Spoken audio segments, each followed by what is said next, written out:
is one, and then two.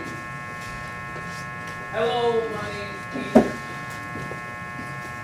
Well, now, one thing that I want to talk about, Judy, you talked about your son who's blind and autistic. And the doctors in the hospital, the only thing they ask is, how much is that going to cost? Nothing? Oh, okay, that's fine. Absolutely, I'll accept that. Because it's cheap. And also, another thing that I've been fighting since I was little, my whole life, to prove to people that deaf people aren't dumb, the stigma of deaf people is what's really the thing that I'm fighting, the thing that's been defeated. Blind people don't really have such a negative stigma. Autistic people definitely have issues, but they don't really have a real negative stigma. But the stigma of deaf people is worse for us and for them. And I admit it, I'm expensive.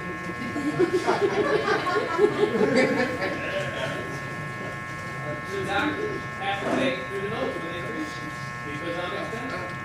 And I'm not bashing blind people or people with autism, but I want you to know that I pay more in taxes than blind and autistic people put together, right?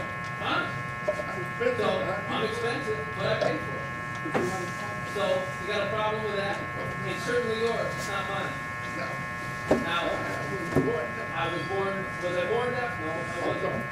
The doctor told me, oh, Peter, you were 5. It's time to take your tonsils out.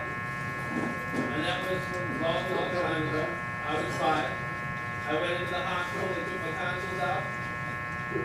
24 hours later, I was completely out. Now, I didn't ask for that. I'm happy about it, but I didn't ask for it. So you, Rome, and people that punish people, I didn't ask for this to happen. It's just who I am. And I was punished for who I am. So again, the stigma. Please, let's work to get rid of the stigma at the time left. And then you'll like it a lot better. Now, I'm going to pick on my black brother.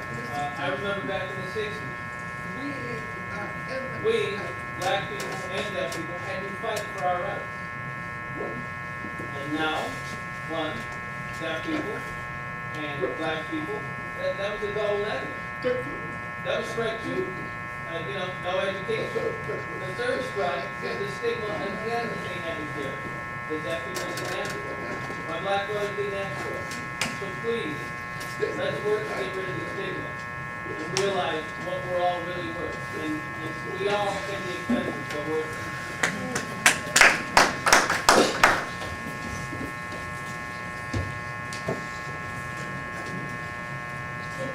You can always trust Peter to say a really good message, right? Great guy.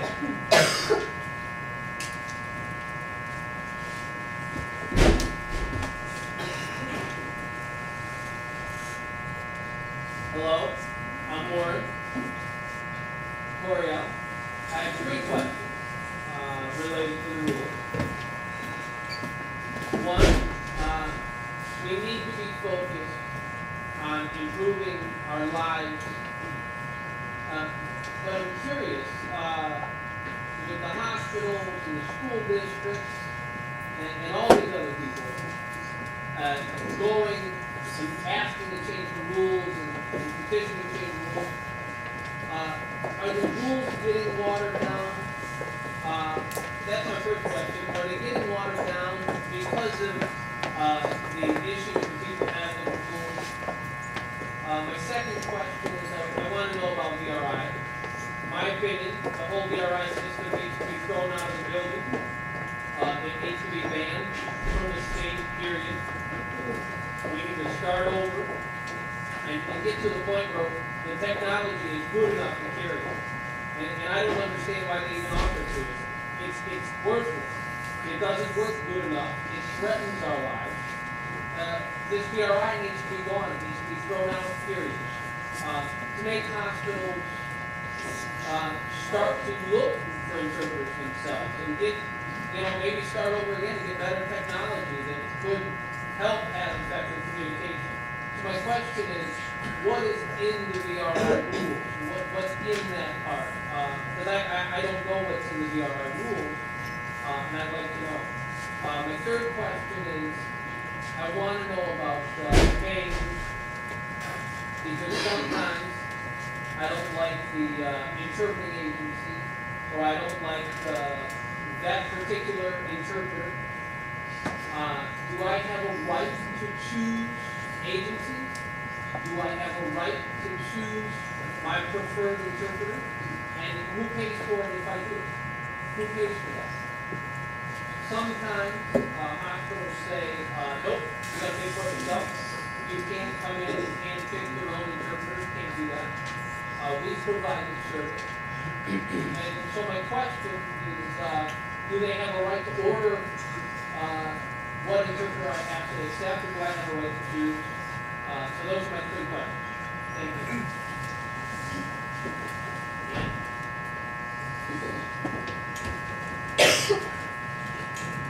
I think all three. I want to start with. All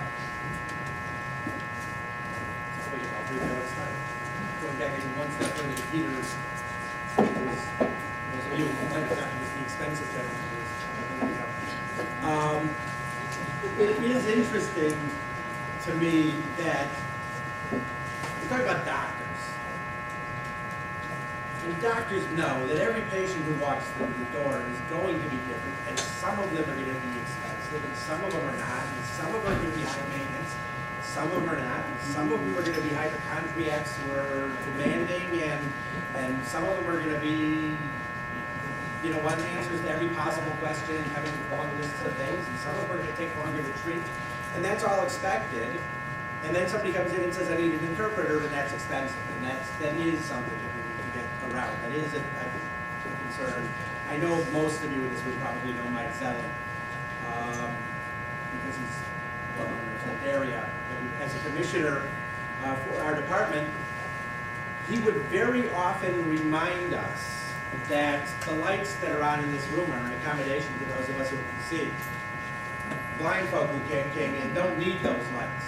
That's an accommodation. That's the cost of business. If you accommodate the needs of the people who are going to be your customers, we demand that you do so.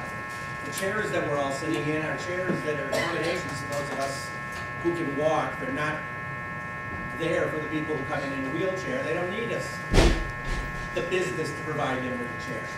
And an interpreter is the same thing. It's not something that everybody needs. It's an accommodation to one of your patients. And you're in the business of providing care to patients, and you're in the business of providing accommodations to your patients, and that's just one of them. And the fact that that may cost more today than you were expecting to spend, and you knew you were going to spend the money on a chair, is not the issue. The fact is that that's what business you're in. You've chosen the business. You're going to accommodate your patients, and that's what it means. And I do think that and I agree that that is something that we need to work hard on helping people understand that an accommodation is something every one of us needs in different ways, and the fact that this happens to be a very different accommodation is not the issue. Are the rules being watered down? To a large extent, the answer to that is just the opposite. While there are some rules that may not be as strong as they were when things started out, we're back now for a second round of public comments, because after the last round of public comments, we can make rules, we can water rules down after public comment. We can't make them stronger. And there were things that we looked at where we had to make changes that we could water down and get something passed. Or we could come back, fix it, make it right, and come back a second time, go through another set of public comments, but do it right, even though it would have been easier to water it down. We felt they were important and they were justifiable. So yes, there are some things where things will be not as strict and not as firm as we originally wanted them to be, because we were persuaded that there were other concerns. But you will see, if you look at it, that there are actually things that are more strict this time around than they were last time.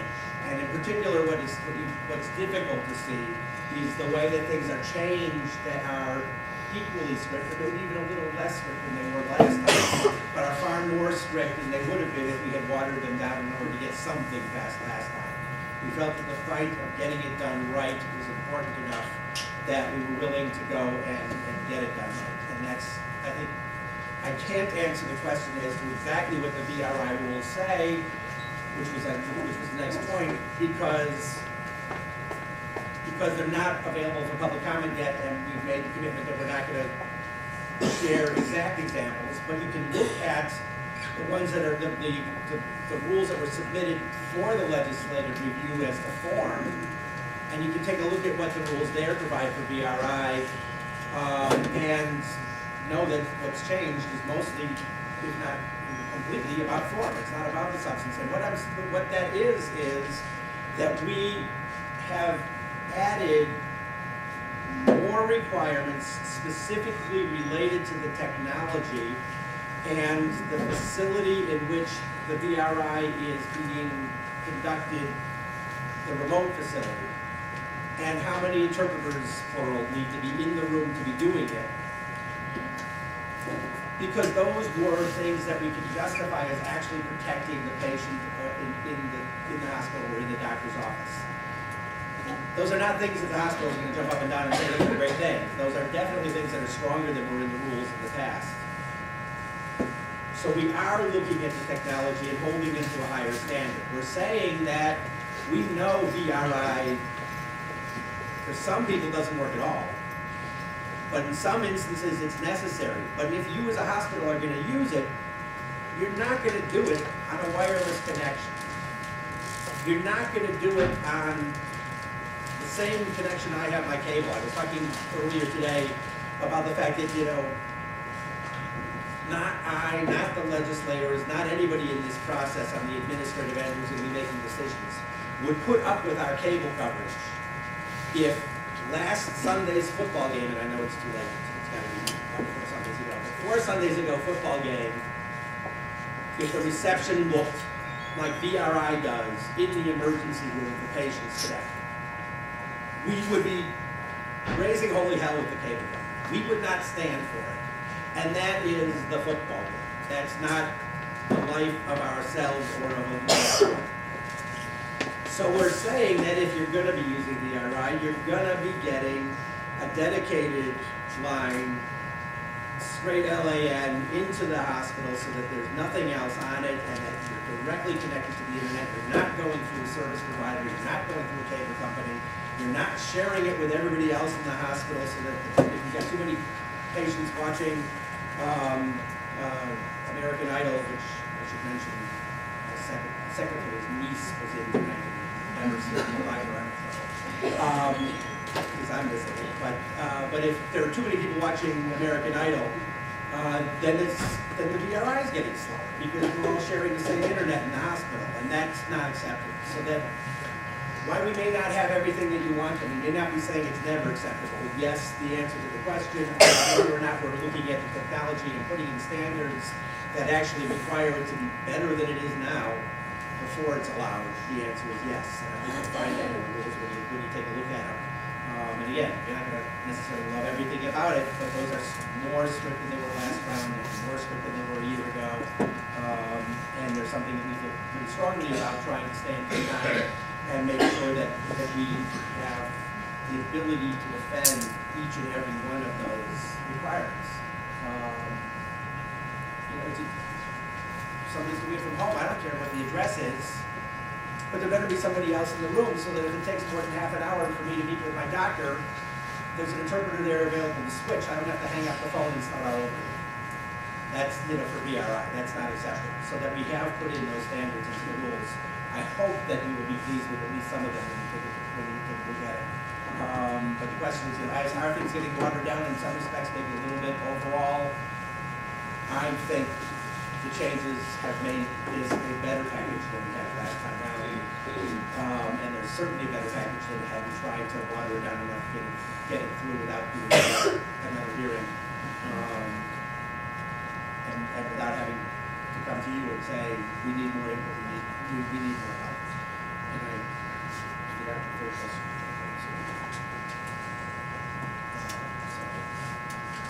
About pay, Okay. Pay for, Well, the third question was, who makes a decision about, does the hospital decide and tell me what kind of interpreter, or do we get to choose? yeah, and the law says you're entitled to a qualified interpreter. The law doesn't say the interpreter of your choice. The law, we can define qualified interpreter. The law also, though, requires effective communication. And you can object when communication is not effective. It's not an easy question to answer, but essentially the law does not guarantee the interpreter of your choice. And if you come in and say, this is the interpreter I want, or this is the service I want, it's a recommendation, it's a preference, it's not something that you're guaranteed. But if you go in and you say, I've worked with these 3 interpreters before, and you can use anybody but these 3 interpreters have proven ineffective with me, that's something that should be respected. That's something that they're bound to respect. So you don't get to say, and maybe you should, I know, I'm not, it's not a judgment call that I'm making, but the law doesn't protect your ability to say, this is the interpreter I want. But it does allow you to say, I'm entitled to effective, and I know these people aren't. Now, the end of the equation on any question like that becomes a matter of whatever happens on paper in the rules is one thing, what happens in the hospital, in the doctor's office is another. Ultimately, the rules give the guidance to the hospital and the doctor as to what you're entitled to. Because they write the check, they make the decision. But the rules give us the ability to say, are you willing to gamble the lawsuit on that decision? Because if you deny this person, if this person comes in and says, this is not effective for me, and you say that's tough, you're doing it anyway, once the rules are in place, we have the ability to go after the fact and say, it wasn't, and therefore you're going to have to pay in the lawsuit. And that gives you the ability up front to tell the hospital, and for us to tell the hospital, if you're not paying attention, we are going to be there. And so, I don't want to give the impression that we can wave a magic wand and say that you get to make that decision and the hospital has to follow it and will follow it. The answer is sometimes they have to follow it and they still won't. And that's the reality, and then we're going to have to deal with it. And we'll deal with it the best we can then, and the rules will help us deal with it a whole lot better than we can right now. So just another reason. Great, thank you.